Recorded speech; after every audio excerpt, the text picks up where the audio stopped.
A smile painted all over her face as she and her husband finally saw their new property. Sort of. They ordered a renovation of Lexi's ancestral house at their hometown of Orange Hills. I'm so happy, babe. Lexi couldn't contain her excitement. I know.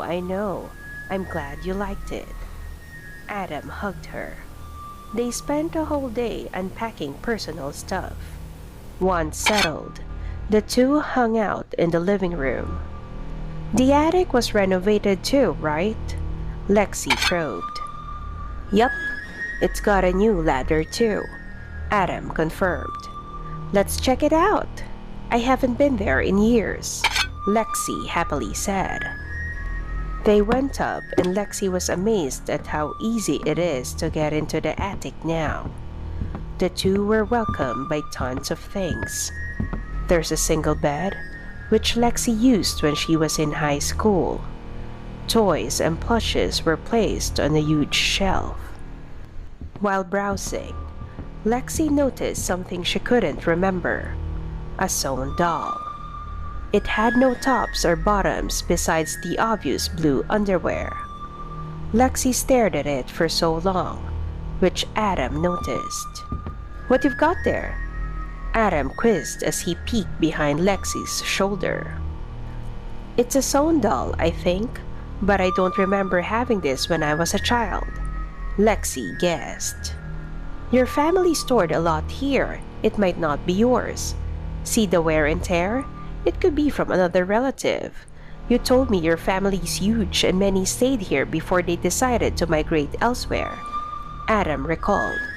Yeah, you're probably right. It's just this plushie gives a different vibe, you know, Lexi countered. The two eventually left the attic and went to bed quite early. Alone in the dark, the doll made a sly smile.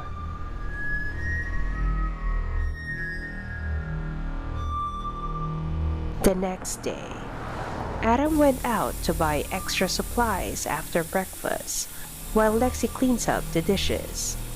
She heard the doorbell, and when she opened the front door, a gift box was at the doorstep, red-colored sealed by a thin rope. She took it inside and placed it on the coffee table, though Lexi pondered why someone would just leave it there. Under the rope was a small card and it noted, "Welcome home, Lexi."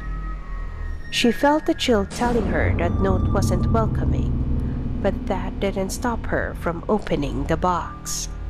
When she did, there was only one item, a Polaroid that only showed black. Lexi was startled by her ringing phone. She put the box away to answer Adam, who asked her what she wanted for lunch. Nothing else happened that day, and Lexi had forgotten the gift box. Lexi woke up early, around 4 in the morning. Oddly, the first thing she did was go to the front door and open it. There, another gift box greeted her, similar to the one yesterday. This time, she really felt creeped out, especially when she turned and looked at the other box under the coffee table. The second box also had a Polaroid, except it showed Adam smiling while wearing a suit. However, she couldn't tell the background details. She would have informed her husband that someone's stalking him, yet she again forgot about it. The activities they did throughout the day kept the memory of the boxes away.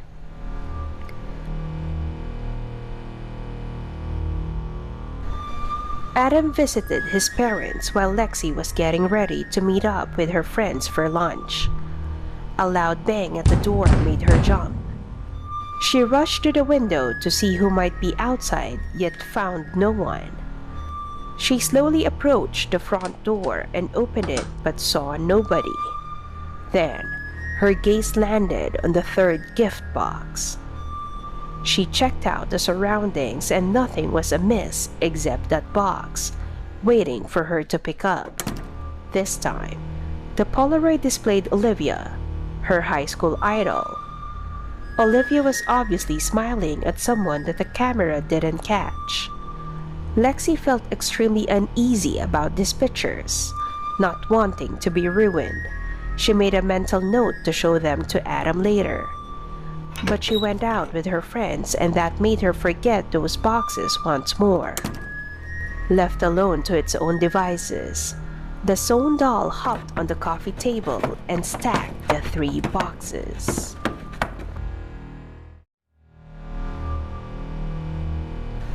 Lexi wasn't feeling good. She's got a fever and a body ache.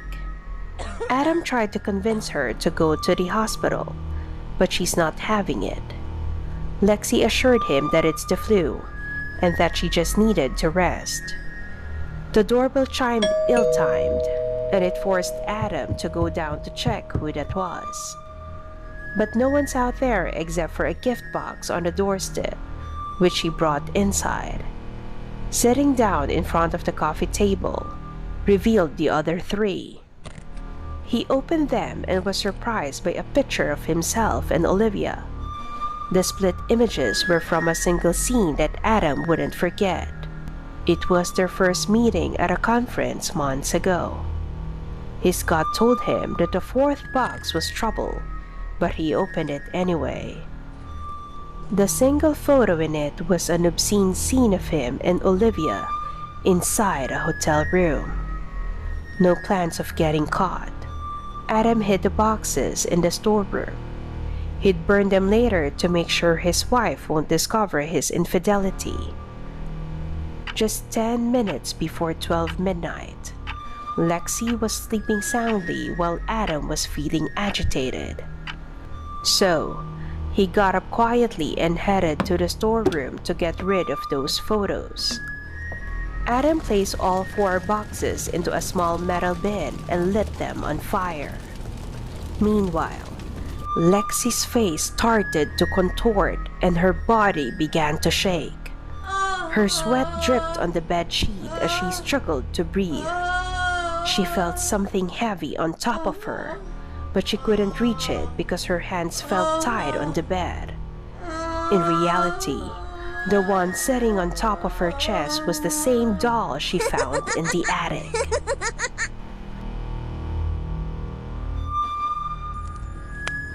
A few minutes after 12 midnight, the flames inside the bin had consumed the boxes.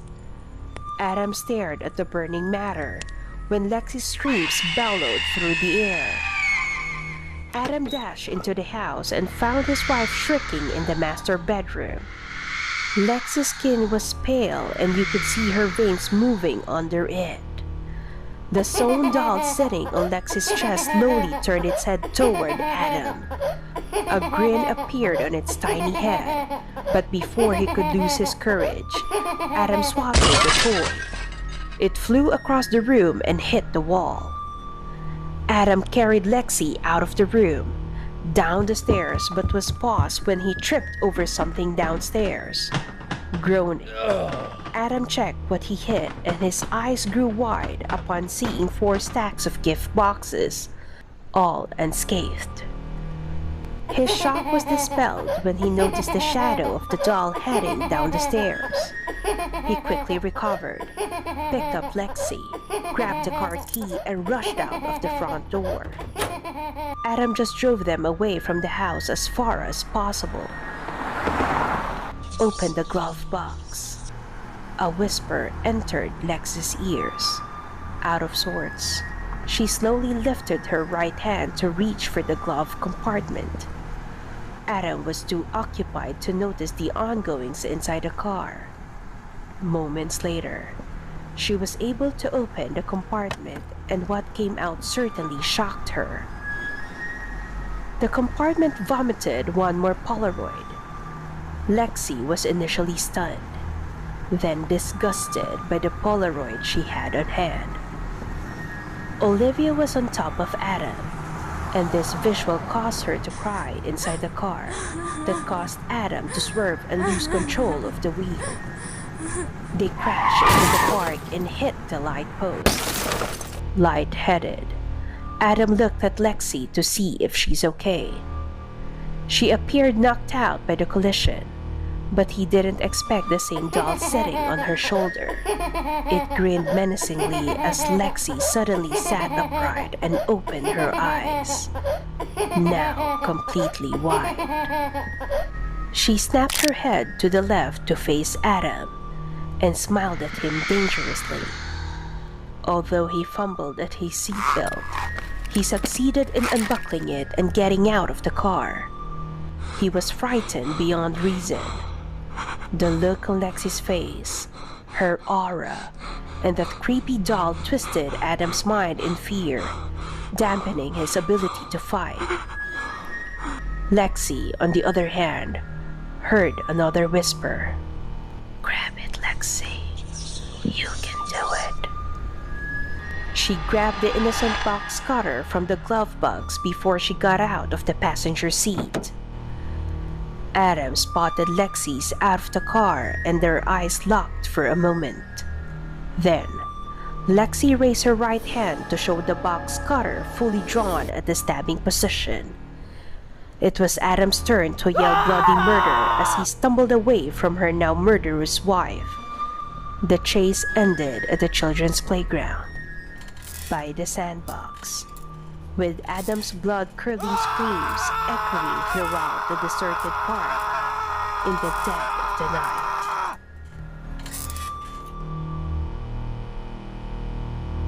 In an abandoned granary, paranormal investigator Dan Wells was analyzing a copy of the crime scene details behind the deaths of Adam Lane and Lexi Rivera Lane. It noted multiple stab wounds on Adam and a slashed wrist on Lexi. But those weren't a surprise. What caught his attention was the peculiar objects inside the wrecked car. A sewn doll was resting side by side with a box cutter in the passenger side. Witchcraft? Dan asked himself. Dan paused and glanced behind only to see something misplaced on the floor. He turned on the flashlight and it shed light onto the same doll shown in the crime scene photos. The combined astonishment and dread, however, made him approach it. Its head abruptly shifted to Dan's right, which made him turn too. That's when a sharp thing hit his neck. "You." Dan's final word before his body trembled uncontrollably as the mystery woman exited the granary and left him to die.